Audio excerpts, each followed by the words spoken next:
উপন্যাস ডায়েরি চ্যানেলের পক্ষ থেকে আপনারা শুনছেন ভবঘুরে সমরাঙ্গন। লিখেছেন তাজরিন ফাতিহা, কণ্ঠে আমি তাসনোভা। পর্ব 14। জিনান কয়েকটি কাগজ একত্রিত করে ল্যাপটপে কি যেন টাইপ করছিল। হুট করে ইরা এসে আতঙ্কিত গলায় বলল, এই শুনছো, উমাইয়ার বাবাকে নাকি গ্রেফতার করা হয়েছে। জিনান কিবোর্ডে হাত চালাতে চালাতে উত্তর দিল, হুম। ইরা কপাল কুঁচকে বলল, হুম আবার কেমন উত্তর? কি বলেছি শোনোনি? আমার এত খারাপ লাগছে। উমাইয়ের আঙ্কেল কত ভালো মানুষ, অথচ তাকে বিনা দোষে গ্রেপ্তার করেছে আইনের ফালতু লোকগুলো। জিনান এক প্রো তুলে বলল, বিনা দোষে গ্রেপ্তার করেছে তোমাকে কে বললো? ইরা মুখ ঝামটে বলল, কে বলবে আবার? পাপা বলেছে। আঙ্কেল বাবার কাছের বন্ধু মানুষ, সেজন্য আপসেট হয়ে আছেন, চিন্তাও করছেন বেশ। শোনো না, তুমি একটু দেখো কিছু করতে পারো কিনা। জিনান ইরার কথায় পাত্তা না দিয়ে মনোযোগ দিয়ে কাজ করে চলেছে। ইরা জিনানের গা ঘেঁষে বসে পড়ল, কি বলছি শোনোনি? এমন কেন করছো? পাপার কথাও শুনবে না? তিনি তো তোমার শ্রদ্ধেয় মামা হন। জিনান বিরক্তি নিয়ে বলল, সেটাই সবচেয়ে বড় প্রশ্ন। আমার মামা হয়ে তার বদলামির পরিসীমা নেই কেন? তার মতো একজন বিচক্ষণ মানুষের বন্ধু কি করে এমন ব্যক্তি হয়, সেটাই তো বড় আশ্চর্যের। ইরা হতভম্ব হয়ে বলল, কি বলেছ এসব? এই কারের কাছে ঘ্যান ঘ্যান করো না তো, কাজ করতে দাও। ইরার আগে কথা বলতে ভুলে গেল। সবসময় তাকে ইনসাল্ট করে কথা বলার স্বভাব হয়ে গিয়েছে। সে রাগে চেঁচিয়ে বলল, সমস্যা কি? সবসময় এভাবে কথা বলো কেন? আমি কি তোমার অপরিচিত কেউ? রাস্তার মানুষের সাথেও তো মানুষ একটু সুন্দর করে কথা বলে। আর তুমি কেমন বিহেভ করো আমার সাথে? কথা বলতে না চাইলে মানা করে দেবে, কিন্তু কথার টোন এমন কেন হবে সবসময়? পাপা তোমার মতো মানুষকে আমার যোগ্য ভাবলেন কি দেখে, সেটাই তো বড় আশ্চর্যের। প্রত্যেকটা কথা কাট কাট করে বলবে। আমার সাথে এভাবে কথা আর কখনো বলবে না, বলে দিচ্ছি। তার বাসায় এসেছি দেখে কথার ঝাঁজ দেখাচ্ছে, অসহ্য। বলে চোখের পানি মুছে দ্রুত রুম থেকে বেরিয়ে গেল। জিনান হতভম্ব হয়ে বসে রইল। একটা গুরুত্বপূর্ণ কাজ করছিল দেখে একটু কড়া গলায় কথা বলে দেখেছে। দেখে এতগুলো কথা শুনিয়ে গেল।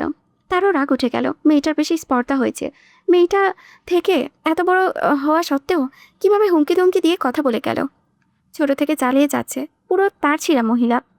হাতের কাজ শেষ করতে করতে বিকেল হয়ে গেল। এখনো দুপুরে খাবার খাওয়া হয়নি তার। ইরার কোনো আওয়াজ পাওয়া যাচ্ছে না। রুম থেকে বেরিয়ে পাশের রুমে তাকাতেই দেখলো দরজা আটকানো। নিশ্চয় গাল ফুলিয়ে রেখেছে। সে একটা লম্বা শ্বাস পেলে রান্না করে যে পাতিলের ঢাকনা উঠিয়ে দেখলো বিরিয়ানি রান্না করে। কালারটা বেশ লাল দেখাচ্ছে। বিরিয়ানি একটুও কমেনি, যেমন রেতেছে তেমনই আছে। অর্থাৎ ইরাও খায়নি। মেয়েটাতে অভিমানী, উফ।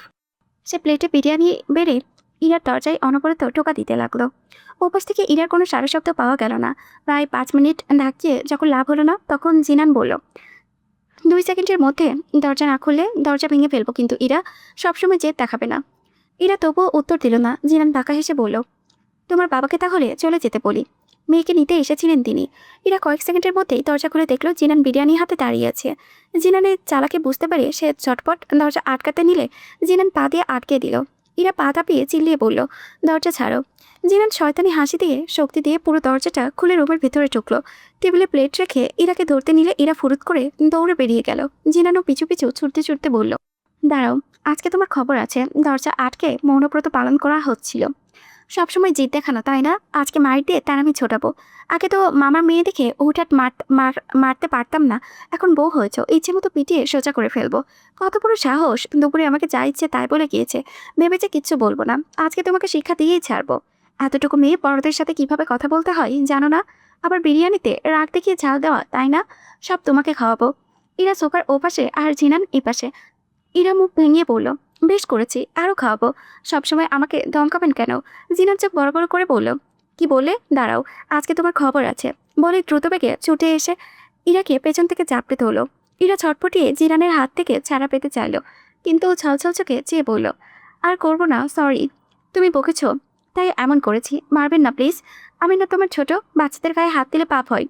জিনান ইরাকে দেখে রেখে আশ্চর্যিত গলায় বলল, তুমি বাচ্চা? ইরা ইনোসেন্ট মুখ করে বলল, বাচ্চা নয় তো, তোমার থেকে তো ছোটই। ছোটদের মারলে আল্লাহ পাপ দেয়। জিনান মুখ শক্ত করে বলল, আর বড়দের সাথে তর্ক করলে, বেয়াদবি করলে আল্লাহ পাপ দেবে না? ইরা ঠোঁট উল্টে বলল, না, ছোটরা তো অবুঝ।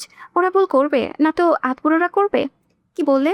ইরা থতমত খেয়ে বলল, কই কিছু বলিনি তো। জিনান মুখ গম্ভীর রেখেই বলল, আর বিরিয়ানিগুলো খাবে কে? ইরা মুখ নামিয়ে নিল।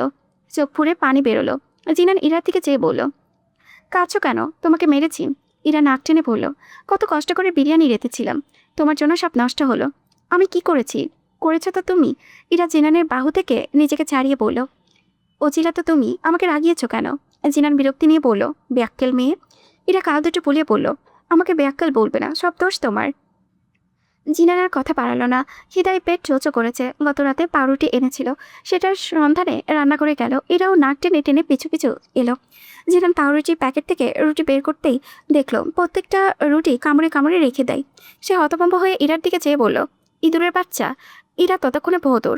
মারওয়ান ছেলেকে শার্ট প্যান্ট পরিয়ে ইন করে দিল। হাতে পরালো ছোট্ট ঘড়ি। মাথার চুল আঁকড়ে ফিটফাট বাবু সাহেব বানিয়ে দিল। নাহওয়ান পিচ পিচ করে হেসে বলল, শার্ট পরছি, প্যান্ট পরছি। তারপর হাত করে দেখিয়ে বলল, তারপর গড়ি পড়ছি। মারওয়ান মুখ টান টান করে বলল, এবার শুয়ে গড়াগড়ি কর। নাহওয়ান লাফাতে লাফাতে বলল, এই না, ঘুরতে যাব। তোকে নেবে কে, পটলের বাচ্চা? নাহওয়ান ঘাড় খাট করে মায়াবী চোখে চেয়ে বলল, তুমি? মারওয়ান সিরিয়াস ভঙ্গিতে বলল, নিতে পারি এক শর্তে। তোর মাকে একটা কামড় দিতে হবে, পারবি? নাহওয়ান অবুঝ গলায় বলল, পারবো। যা তাহলে, জোরে দিবি, গো ফাস্ট। নাহওয়ান কুলুমুলু শরীরটা নিয়ে রুম থেকে দৌড়াতে দৌড়াতে বেরিয়ে গেল। মারওয়ান বাঁকা হাসলো। এখনও গলা, হাতের বাজু, কোমরের তীব্র দংশনে জ্বলেছে। আজকে টের পাবে কত ধানে কত চাল। একটু পর নিশাতের গলার আওয়াজ শোনা গেল। মারওয়ান কিছু জানে না এমন ভঙ্গিতে তৈরি হচ্ছে। নাহওয়ান দৌড়ে এসে মারওয়ানের পা জড়িয়ে ধরল। নিশাত পিছু পিছু চেঁচাতে চেঁচাতে এসে বলল, এই কামড় দিলে কেন? নাহওয়ান ততক্ষণে বাবার পায়ে মুখ লুকিয়েছে। মারওয়ান অবিন্যস্ত চুলগুলো হাতে দিয়ে নাড়তে নাড়তে বলল, তোমার স্বভাব পেয়েছে। আমার স্বভাব মানে? আমি কি হুটহাট কামড় দেই নাকি? এই, এদিকে আসো। কেন কামড় দিলে বলো? মায়ের ধমক ও চোখে রাঙানিতে নাহওয়ান ছলছল চোখে বলল, বাবা বলেছে। মারওয়ান তাড়াহুড়ো করে বলল, আমি কখন বলেছি, ডাম্বেলের বাচ্চা? নিশাত গরুকম্পের গলায় বলল, নাহওয়ান কখনো মিথ্যা বলে না। মারওয়ান মুখ লটকে বলল, হ্যাঁ, শুধু আমিই বলি। নিশাত পুরো উঁচিয়ে বলল, এত ফিটফাট হয়ে কোথায় যাচ্ছেন দুজন? মারওয়ান উল্টো করে চলে চিরুনি চালাচ্ছে। নিশাতের প্রশ্ন শুনে তারা কণ্ঠে বলল, বিয়ে করতে। নিশাত মুখ হাত মুছে এগিয়ে এসে বলল, বাপ্পাটা দুজনই? হ্যাঁ। নাহওয়ানের দিকে ইশারা করে বলল, কিরে, বিয়ে করতে যাচ্ছিস? নাহওয়ান না বুঝেই লাফিয়ে উঠে বলল, যাচ্ছি, মোচা মোচা। নিশাতের হাসি পেল, তবে হাসল না। মুখ গম্ভীর করে বলল, মনে হচ্ছে পাত্রী রেডি? হ্যাঁ। কে সেই দুর্ভাগ্যবতী? মারওয়ান নির্লিপ্ত গলায় বলল, দুর্ভাগ্যবতী কেন হবে? বলো সৌভাগ্যবতী। কামরবতী থেকে সৌভাগ্যবতীর কাছে যাবে। নিশাত মুখ টিপে মারওয়ানের দিকে সুগম মুখশ্রীর দিকে চেয়ে রইল। মুখে হাত গুজে বলল, ভালো ভালো তো। ছেলের পাত্রী ঠিক করেছেন? মারওয়ান কোকড়া চুলগুলো কোনো রকম আঁচড়াতে আঁচড়াতে বলল, কথা বলো না তো, কাজে ডিস্টার্ব হচ্ছে, বালের চুল। নিশাত এগিয়ে এসে বলল, মাথাটা নিচু করুন। মারওয়ান পুরো কুচকে বলল, কেন? নিশাত বলল, আরে করুন। মারওয়ান মাথা নিচু করতেই নিশাত মারওয়ানের হাত মেরে ছোঁ মেরে চিরুনিটা নিয়ে এক হাত দিয়ে শক্ত করে চোয়াল চেপে ধরে মাথাটা আঁচড়াতে আঁচড়াতে বলল, চুলটা আঁচড়াতেও যার আলসেমি, সে নাকি আবার বিয়ে করতে যাচ্ছে। কাল কামড় দিয়েছি বলে ছেলেকে দিয়ে প্রতিশোধ নিলেন, ব্যাপারটা ভালোই।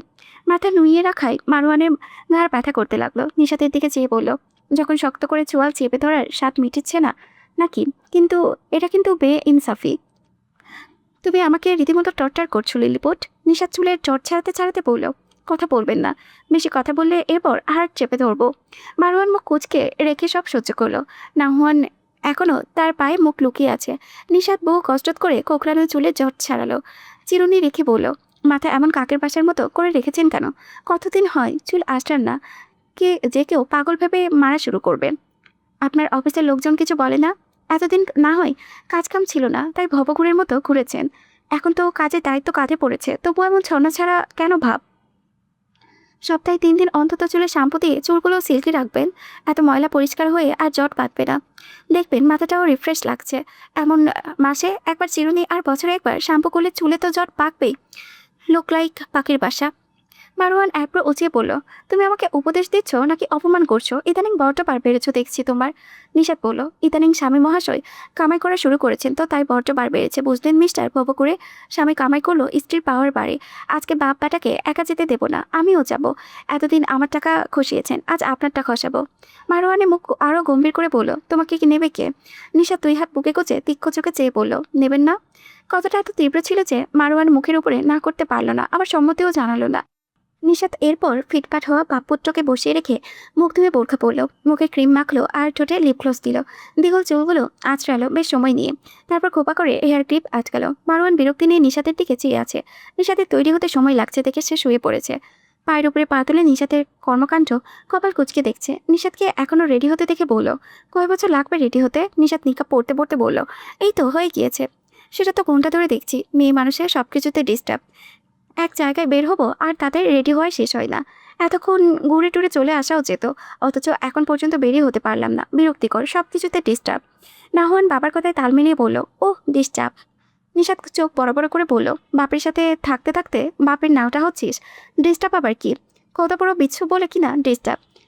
তোদের মতো শার্ট প্যান্ট পরেই বেরিয়ে যেতে পারলে তো ভালোই হতো। মেয়েদের কত ঢেকে ঢুকে বেরোতে হয় জানিস। আসিস আর মায়ের কাছে।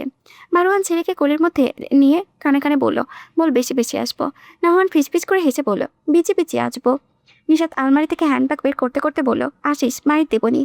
এরপর ঘরের জানালা বন্ধ করতে করতে বলল, শুয়ে আছেন কেন এখনো, উঠুন। আসছে মেয়ে মানুষ মানে ডিস্টার্ব করতে। বলে কয়টা কাজ করেন যে বুঝবেন কত কাজ থাকে এই সংসারে। এক বিন্দু বসে থাকতে কখনো দেখেছেন? মারওয়ান ছেলেকে কোলে নিয়ে উঠে বসলো। চোখের সামনে ব্যস্ত ভঙ্গিতে অনর্গল কথা বলতে বলতে ছুটতে থাকা রমণীকে দেখলো, যে এক সেকেন্ডের জন্য বিশ্রাম নেয় না, পুরো ঘরটা সামলায়। একটা নিঃশ্বাস ফেলে নাহওয়ানকে কোলে নিয়ে বেবি স্নিকার্স পরিয়ে দিল। সে নিজে গত পরশু তাদের তিনজনের জন্য স্নিকার্স জুতা এনেছিল, নিজেও সেটা পরল। দরজা খুলে বের হয়ে দাঁড়িয়ে রইল। নিশাত তখনও ঘরে, হয়তোবা কাজ করেছে কোনো। আচ্ছা, তার মতো অগোছালো পুরুষের কপালে এমন সাংসারিক মেয়ে জুটলো কিভাবে? আল্লাহ এত ভালো নারীকে তার সাথে জড়ালো কেন? নিশাত তাড়াহুড়ো করে লেডিস স্নিকার্স পরে বের হলো। তারপর স্বামী, স্ত্রী ও তাদের সন্তান বেরিয়ে পড়লো তাদের গন্তব্যে। বিকালের আলোয়, নরম আলোয় পিতার কোলে পুত্র আর কয়েক ইঞ্চি দূরে মাথা ব্যাগ হাতে হেঁটে চলেছে। শরতের বিকেলের কি চমৎকার দৃশ্যময় মায়াময় দৃশ্য। রেস্টুরেন্টের পাশাপাশি বসে আছে মারওয়ান, নিশাত, আর তাদের মুখোমুখি নাহওয়ানকে কোলে নিয়ে বসে আছে ইনাবা। ইনাবার সাথে হুট করেই দেখা হয়েছে, একেবারে অপ্রত্যাশিত সাক্ষাৎ যাকে বলে। সে শপিংয়ে বেরিয়েছিল, প্রতিমধ্যে মারওয়ানকে দেখতে পেতেই এগিয়ে এসেছে। তারপর মারওয়ান নিজ থেকে খাবার অফার করলো। সেও নাহওয়ানের সাথে আরেকটু থাকার লোভে সামলাতে পারল না। এবারে এই প্রথম সাইফার স্যারের ওয়াইফকে দেখতে পেল। এই মহিষী নারীকে দেখার তীব্র ইচ্ছে ছিল তার বহুদিনের। আজকে দেখা হয়ে গেল, যদিও মুখশ্রী দেখতে পায়নি, তবুও কথাবার্তা হয়েছে। ইনাবা কেন যেন বেশ হাসি পেল। সে ভেবেছিল স্যারের ওয়াইফ স্যারের মতো লম্বা, কিন্তু এখানে তো পুরোই ভিন্ন। ম্যাডামের তো খাটো একজনের কথায় সাইফারের স্যারের মতো তাকড়া ইন্টেলিজেন্স দক্ষ ফাইটারে উঠে বসে, ব্যাপারটা ভালোই তো। কেমন চমৎকার আবহ তৈরি করেছে। খাবার চলে আসায় নিশাত ইনাবাকে উদ্দেশ্য করে বলল, আপনি ওকে আমার কোলে দিন। ইনাবা নাহওয়ানকে শক্ত করে বুকে চেপে বলল, না না, ও থাকুক আমার কাছে। আর প্লিজ আমাকে আপনি বলবেন না, আমি আপনার ছোট হব ম্যাম। নিশাত টেবিলে 2 হাত রেখে বলল, তা আমি আপনাকে কেমন টিচার চেয়ে ম্যাডাম ডাকছেন? স্যারের ওয়াইফ তো ম্যামই, সেটা আপনাদের কর্মক্ষেত্রে। আমাকে ম্যাম ডাকুন, এটা আমার পছন্দ না। আপন হইতেও ভাবি, যে কোনো একটা ডাকো। ইনাবা মাথা নাড়িয়ে সায় দিল। মারওয়ান এদিকে খেয়াল নেই, সে খাওয়াই ব্যস্ত। ইনাবা পাস্তা স্পুনে তুলে নাহওয়ানের মুখের সামনে তুলে ধরল। নাহওয়ান মুখ ঘুরিয়ে ডাকলো, বাবা। মারওয়ান চোখ তুলে গভীর বন্ধনে চাইল। নাহওয়ান হাত বাড়িয়ে দিতেই ইনাবা বলল, একটু আমার কাছে থাকো। আমাকে ভুলে গিয়েছ? নাহওয়ান ঠোঁট উল্টে বলল, বলি নাই, বাবার কাছে যাব। সবসময় তো বাবার কাছেই থাকো, আজকে না হয় আমার কাছে একটু থেকো। নাহওয়ান মুষ্টামুষ্টি করতে করতেই নেমে দাঁড়িয়ে বলল, ইন্না, বাবা কায়ে দিয়েছে, মোজা মোজা হবে। ইনাবা নাহওয়ানকে শক্ত করে ধরে তার মতো করে বলল, আমি খাইয়ে দিই, মোজা মোজা বেশি লাগবে। নাহওয়ান চোখ ছলছল করে চেয়ে বলল, ইন্না, পুচা পুচা লাগবে। ইনাবা এতটুকু গুলোমুলো বাচ্চার আদরের কথা শুনে হেসে নুয়ে গালে চুমু খেলো। নাহওয়ান গাল ডলতে ডলতে ইনাবার উড়োতে কামড় বসিয়ে দিল। ইনাবা ব্যথাসূচক আওয়াজ করলো। মারওয়ান বলল, ওকে ছেড়ে দাও। ইনাবা নাহওয়ানকে 2 পা দিয়ে আটকে বলল, দুঃখিত স্যার, আপনার এই কথাটা আজকে রাখতে পারলাম না। ওকে আজকে আমি বাসায় নিয়ে যাব। কামড় দিল কেন, জবাবদিহি চাই আমি। নাহওয়ান ভয় পেয়ে কেঁদে উঠে বলল, বাবা মারছে, চিপা দিচ্ছে। ইনাবা মনে মনে হেসে মুখ গম্ভীর করে বলল, তোমাকে আজকে খেয়ে ফেলবো লাঠি সোনা। মা মারবে। ইনাবা নিশাতকে উদ্দেশ্য করে বলল, আপু আপনি আমাকে মারবেন? নিশাত মুখ টিপে না জানালো। নাহওয়ান তা দেখে কাঁদতে কাঁদতে বলল, বাবা বেশি বেশি মারবেন। ইনাবা মারওয়ানকে একই প্রশ্ন করলো, স্যার আপনি আমাকে মারবেন? মারওয়ান খেতে খেতে জবাব দিল, হ্যাঁ। ইনাবা থতো মতে খেলো।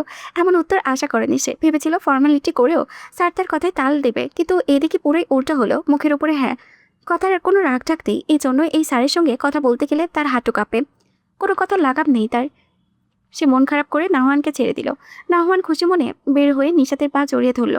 নিশাত ইনাবার মন খারাপ বুঝতে পেরে বলল, আন্টি কষ্ট পেয়েছে, এভাবে আন্টিকে কষ্ট দিতে হয় না আপ্পা। নাহওয়ান মাথা ঘুরিয়ে ইনাবার দিকে চাইল, তারপর মায়ের দিকে মুখ ঘুরিয়ে বলল, কষ্ট পেয়েছি। নিশাত মাথা নাড়ালো। নাহওয়ান এদিকে এসে এই ইনাবার হাঁটুতে গুলোমুলো হাত ধরে রেখে বলল, রাগ করছো? ইনাবা মাথা নাড়িয়ে সায় জানালো, অর্থাৎ রাগ করেছে। নাহওয়ান ঠোঁট ফুলিয়ে বলল, রাগ করে না, আমি কে চলে আসবো। ইনাবা কিছু বলল না, সে বিরস মুখে পাস্তা মুখে পড়ল। নাহওয়ানকে ইনাবাকে কথা বলতে দেখে না দেখে বলল, আচ্ছা একটু খাবো, বেশি না। ইনাবা খুশি হয়ে নাহওয়ানকে করে তুলে কয়েক চামচ খাইয়ে দিল, তারপর ঠেসে ঠেসে চুমু খেলো। নাহওয়ান ঠোঁট ফুলিয়ে গাল টলতে টলতে বলে, তারপরে মায়ের দিকে চেয়ে বলল, উফ, স্বাদটি নাই, খালি চুমাই। ইনাবা হেসে ফেলল। সে পর্দা না করলেও হিজাব পরে। হিজাবে চিকেন চাপের ঝোল ভরিয়ে ফেলল নাহওয়ান। ইনাবা কিছুই বলল না, উল্টো মাথা ঠান্ডায় টিস্যু দিয়ে মুছে ফেলল চেরি কাপড়ের হিজাবটা। নাহওয়ানকে চুমু দিয়ে গোস্ত ছিঁড়ে মুখে দিল। নাহওয়ান গাল ফুলে চিবোতে লাগলো। ইনাবা স্যুপ অন্থন মুখে ছিঁড়ে অল্প অল্প করে বাচ্চাটাকে দিচ্ছে। নাহওয়ান মাথা নাড়িয়ে নাড়িয়ে খাইল। খাবারের বিল দিতে মারওয়ান রেস্টুরেন্ট থেকে বের হয়ে ইনাবাকে রিকশায় তুলে দিল। ইনাবা সবার থেকে বিদায় নিয়ে চলে গেল। নিশাত বলল, বাহ, সুন্দর সুন্দর কলিগ আছে দেখি আপনার। মারওয়ান মুখ কুচকে বলল, ও ইহাবের বোন। নিশাত অবাক হয়ে বলল, মানহার ননদ? হ্যাঁ। ও গোয়েন্দা সংস্থায় কাজ করে? হুম। আমাকে আগে বলেননি কেন? তাহলে মানহার ব্যাপারে খোঁজ নিতে পারতাম, এখন চলে যাওয়ার পর বলছেন। আর ও চেনে না আপনাকে? মারওয়ান রাস্তায় এপাশ ওপাশ দেখতে দেখতে বলল, চেনে। তাহলে স্যার ম্যাম এগুলো কি? মারওয়ান নুয়ে নাহওয়ানের হাত ধরে হাত থাকতে বলল, কেন, তুমি কি চাচ্ছিলে আমাকে ভাইয়া ডাকুক? নিশাতের মুখ কুচকে গেল। আসলেই ভাইয়া ডাক্তার কেমন যেন লাগছে, এর চেয়ে স্যারই ঠিক আছে। এখানকার মেয়েরা তো আবার বিবাহিত পুরুষ, এর প্রতি বেশি আকৃষ্ট হয়। দেখা যাবে ভাইয়া থেকে ছায়া বানিয়ে ফেলতে জানতেও পারবে না। যদিও মানহার ননদ এমন না, সে জানে, তবুও বলা তো যায় না কখন কি হয়। বিপদ অবসেশন সব তো আর বলে কয়ে আসে না। তবুও নিশাতের মুখোশটি কেন যেন নিশ্চিন্ত হয়ে রইল। জিনান কলকাতা ডাইটিংয়ে আসতেই দেখা হলো ইরা উল্টো ফিরে কি যেন করেছে। সাত আক্রমিক এগিয়ে এসে পেছন থেকে উকি দিতেই দেখলো ইরা তার রেখে যাওয়া আইসক্রিমের মাছ বরাবর কামড় দিয়ে আরামসে চিবোচ্ছে। জিনান হতভম্ব হয়ে বলল, আশ্চর্য ইরা, তোমার সমস্যা কি? ইরা কেঁপে উঠে পিছু করে মুখটা ইনোসেন্ট করে বলল, কই, কোনো সমস্যা নেই তো। জিনার অর্ধ কামড়ানো আইসক্রিমটা উঁচু করে ধরে বলল, সমস্যা না থাকলে এগুলো কি? তোমার জন্য আনা সব আইসক্রিম খেয়েছো, এখন আবার আমার আইসক্রিমের ইঁদুরের মতো কামড়ে খেলে কেন? ইরা ঠোঁট উল্টে বলল, স্বামীর খাবারে স্ত্রীর হক আছে তাই। জিনান কপালে আঙ্গুল ঘেঁষে বলল, উফ, তুমি আমাকে শান্তি কবে দেবে? প্রতিদিনই তো দিই। জিনান এগিয়ে এসে রাগান্বিত গলায় বলল, তুমি আমার মানিব্যাগ থেকে টাকাও নাও। সেদিন ঘড়ি কিনতে গিয়ে দেখি টাকা শর্ট। এসবে হাতাহাতি স্বভাব কোথা থেকে পেয়েছো তুমি? আমার কাছে চাইলে আমি তোমাকে দেই না? আর তোমার কি টাকার অভাব? এরা জিনানকে রেখে যেতে দেখে মুখ ফুলিয়ে বলল, স্বামী পকেট হাতানো স্ত্রীর অধিকার। জিনান কোমরে হাত দিয়ে বলল, আচ্ছা, তা কোন আইনে এসব আজগবি অধিকার আছে, নাম বলো। ইরাস লতে। জিনান ইরার ঘাড় ধরে বলল, জানতাম এরকম বাকওয়াস আইনেই থাকবে। ইরা বলল, মারছো কেন? আমি কি বলেছি আমার কোনো দোষ নাই, আমি নির্দোষ? জিনান চোখ রাঙিয়ে বলল, আবার ফাটরামি করেছ? ইরা হাসতে হাসতে বলল, আও, কাতুকুতু লাগে, ঘাট থেকে হাত সরাও। একটু আইসক্রিম খেয়েছি দেখে স্ত্রী নির্যাতন করেছে তুমি? তোমার নামে মামলা হবে। মামলা তো তোমার নামে দেব, ইঁদুরের বাচ্চা। ইরা মন খারাপ করে মুখ টামিয়ে নিল। জিনান ঘাট ছেড়ে ব্রো কুচকে বলল, কি হলো? ইরা কিছু বলল না, চুপচাপ হেঁটে রুম থেকে চলে গেল। জিনান আধ কামড়ানো আইসক্রিমটা ফ্রিজে রেখে রুমে এসে দেখল ইরা চুপচাপ শুয়ে আছে। সে কিছু না বলে মানিব্যাগ নিয়ে বাহিরে বেরিয়ে গেল। ইরা দরজা খোলার শব্দ বুঝল জিনান বাহিরে আছেন। সে প্রতিক্রিয়া না দেখিয়ে চুপচাপ পড়ে রইল। একটু পর আবারও গেট খোলার শব্দ হলে ইরা বুঝল জিনান এসেছে। হঠাৎ পেছন থেকে জিনান বলল, এই চোচা ইঁদুর। ইরা ঘাড় ফিরিয়ে চাইল। জিনান এগিয়ে এসে বলল, না, যত ইচ্ছে কামড়াও, কেউ বাধা দেবে না। খবরদার রাত বেরোতে কাশির কোনো শব্দ যেন আবার কানে না পৌঁছায়। পরের দিন ব্যাগ ভর্তি আইসক্রিম চকলেট দেখে ইরার চকচকে করে উঠল চোখ। সে কিছু বলল না, তবুও মুখ ঘুরিয়ে অভিমানী গলায় বলল, কোনটা তোমার? জিনান কপাল ভাঁজ করে বলল, আমারটা মানে? ইরা শুয়ে থেকে মুখ গম্ভীর রেখে বলল, মানে তুমি কোনটা খাবে? আমারটা দিয়ে তোমার কি দরকার? ছাঁচামি করো করো তাই এনেছি। খেয়ে আমাকে উদ্ধার করো। তুমি যেটা খাবে আমিও সেটাই খাবো, না খেলে আমিও কোনোটাই খাবো না, বাইরে ফেলে দেবে। জিনার মুখ শক্ত করে আইসক্রিম চকলেট সব ফ্রিজে রেখে দিল। এমন তাদের মেয়ে কাঞ্চন কালেও সে দেখেনি। পাশের রুমে এসে ল্যাপটপ খুলে কাজে মনোযোগ দিল। জিনান যেতেই এরা উঠে বসলো। কিটমিট করতে করতে রুম থেকে বেরিয়ে এলো। আইসক্রিম চকলেট বের করে পাটায় চেঁচাতে লাগলো। জিনান শব্দ শুনে বেরিয়ে এসে থেকে হতভম্ব হলো। এই মাথা পাগল নারী যে আসলে এমন করবে এটা তো জানা ছিল না। জিনান কড়া গলায় বলল, কি করছো তুমি? এরা প্রত্যুত্তর করলো না। জিনান ইরাকে চুপ থাকতে দেখে বিষণ্ণ রেখে গলায় বলল, এগিয়ে এসে ঘাট ধরে, এই পাগলাই তোর কি করছো? ইরা নিজের কাজ না থামিয়ে বলল, চেষ্টেছি। কেন? মন চাইছে তাই। জিনান অদ্ভুতে চোখে চেয়ে বলল, তোমার মন এসব উদ্ভুত জিনিসই কেন চাই? আমার মন তাই। জিনান এবার কলাস্বর উঁচু করে বলল, ইরা ইরা প্রত্যুত্তর না পেয়ে জিনান বিরক্তি নিয়ে কিচেন থেকে প্রস্থান করলো। জিনান বিকেলের সব কাজ শেষ করে লম্বা একটা ঘুম দিয়েছিল। এখন সন্ধ্যা রাত। সে ঘুম থেকে উঠে মুখ ধৌত করে ডাইনিং রুমে আসতেই দেখলো ইরা খুবই মনোযোগের সহিত একটা কেক ডেকোরেট করেছে। জিনান দাঁড়িয়ে দাঁড়িয়ে সব পর্যবেক্ষণ করলো। ইরার মাথায় খোপা কাঠি দিয়ে বাঁধা, পরনে ঢিলে ঢোলা টপস আর ট্রাউজার, যেটা মাটিতে লটকে আছে। আশেপাশে কোথাও ধ্যান নেই তার। ডেকোরেশন শেষ হতেই কপালে ঘাম মুছলো, হাত ছাড়লো। বোঝা যাচ্ছে পুরো হাত ব্যথা হয়ে গিয়েছে। জিনান এগিয়ে এসে তার পাশে দাঁড়ালো। ইরা তাকে দেখেও ইগনোর করলো। চেয়ার টেনে বসে ছুরি দিয়ে এক পিস কেটে প্লেটে নিল। চামচ দিয়ে কেটে কেটে মজা করে খেতে খেতে লাগলো। জিনান বলল, একা একাই খাচ্ছ? ইরা চোখ ঘুরিয়ে এমনভাবে চাইল যেন পৃথিবীর অষ্টম আশ্চর্য শুনে ফেলেছে। পর মুহূর্তে নিজেকে স্বাভাবিক করে বলল, আমার মতো পাগলের সাথে ধোকা পাবো কোথায়? জিনান কথা না বাড়িয়ে এক টুকরো নিতে চাইলে ইরা সরিয়ে দিল। জিনান কপাল কুঁচকে বলল, এটা কি হলো? কেক কামড় বসিয়ে ইরার জঞ্চকে আর মোটে বলল, সরিয়ে ফেলা হলো। কারণ কারণ আমার হাতে মুখে ব্যাকটেরিয়া ছত্রাকের বসবাস। আমার হাতে কিংবা মুখের খাবার খেলে তোমার সেসব আক্রমণ করবে। এসব কে বলেছে? এটা যেন হুট করে রেগে গেল। চেয়ার থেকে দাঁড়িয়ে চিনানের মুখোমুখি হয়ে বলল, কারো বলতে হবে না। আমি কি অবুঝ? বইয়ের মুখের খাবার খেতে যে পুরুষের লজ্জা আনইজি লাগে, তাকে কি বলতে হবে? জিনান কপাল ভাঁজ করে বলল, কি হলো আবার? আইসক্রিম চকলেট সব ফেলে দিয়ে এসেছি ময়লার ড্রামে। জিনান ইরার বাচ্চামি দিকে বেশ রাখলো, গম্ভীর গলায় বলল, ইরা, তোমার কি মনে হয় না তুমি বেশি বেশি করো? টাকা কি গাছে ধরে যখন যা ইচ্ছে করবে তুমি? পাগল তুমি? দিন দিন ছোট হচ্ছ নাকি বড়? মানুষ পড়াশোনা করে ম্যাচিউর হয়, আর তুমি হও ইনম্যাচিউর। ইরা শান্ত গলায় বলল, আইসক্রিম চকলেট দিয়ে কেক বানিয়েছিলাম। আজকে আমাদের অ্যানিভার্সারি ছিল, সেজন্য ভেবেছিলাম প্রথম অ্যানিভার্সারি একটু স্পেশাল করতে, তাই নিজ হাতে ভিন্ন স্বাদের কেক বানিয়েছি। তোমাকে সারপ্রাইজ দিতে ফ্রিজে রেখেছি। ভেবেছি বিবাহবার্ষিকী উপলক্ষে আইসক্রিম চকলেট এনেছো। রাতে আরও সারপ্রাইজ দেবে ভেবেছি। দুঃখিত, টাকার হিসেব তো করিনি। তুমি ঠিকই বলেছ, আমি আসলে ইম্যাচিউর। কথাটুকু বলে ইরার আর্ধ খাওয়া কেক পেটে রেখে হাত ধুয়ে রুমে চলে গেল। জিনান সেখানে স্থির দাঁড়িয়ে কপালে হাত ঘষতে লাগলো। সে একটু বেশি করে ফেলেছে। আজকে যে তাদের প্রথম বিবাহবার্ষিকী সেটা ভুলে গিয়েছে। এত কাজের প্রেশার থাকে, কোনো কিছুই মনে রাখার সময় নেই। ফ্রিজ খুলে দেখলো কেক রাখা, সম্ভবত দুটো বানিয়েছিল। একটা এখন কেটে সবাইকে দিতে চেয়েছিল, আর একটা স্পেশাল বোঝা যাচ্ছে উপরে সুন্দর করে পেঁচিয়ে পেঁচিয়ে লেখা, Jinan Afro and Ira Hasan's first anniversary. তাৎক্ষণিক রুমে এসে দেখলো ইরা ব্ল্যাঙ্কেট গায়ে জড়িয়ে শুয়ে আছে। জিনান জানে ইরা কাঁদেছে। ছোট্ট থেকে ওকে কেউ একটু রুটে ভাষায় কথা বললে কেঁদে কুটে পুরো বাড়ি মাথায় উঠাতে ফেলতো। তারপর অনেকক্ষণ আদর করার পর কান্না থামাতো। জিনান এগিয়ে এসে চট করে ব্ল্যাঙ্কেট সরাতেই দেখলো ইরা ফুপিয়ে ফুপিয়ে কাঁদছে, চোখ মুখ ফুলে একাকার হয়ে আছে। তাকে দেখতে পেতেই মুখ ঘুরিয়ে ও আরেক পাশে ফিরল। জিনান পাশে বসে তাকে ধরতে গেলে কারেন্টের শক লাগলো মনে হয়। এমনভাবে হাতছাড়া দিয়েছে যেন শক লেগেছে। জিনান ইরার ঘরে ঠোঁট চেপে ধরে রাখলো। ইরা সরিয়ে দিতে গেলে জিনান শক্ত করে চেপে মুখ দিয়ে বলল, থাক, কাঁদে না, আরও চুমু লাগবে। নাহওয়ানের জামা কাপড় খুলে বাথরুমে গিয়ে পানি ঢালে ঢেললো মারোয়ান। নিষাদ খেয়েছে বাজারে, গায়ে পানি পড়তেই বাচ্চাটা শিউরে উঠল। কিছুক্ষণ পানি গায়ে ধাতস্থ হতেই লাফাতে লাগলো।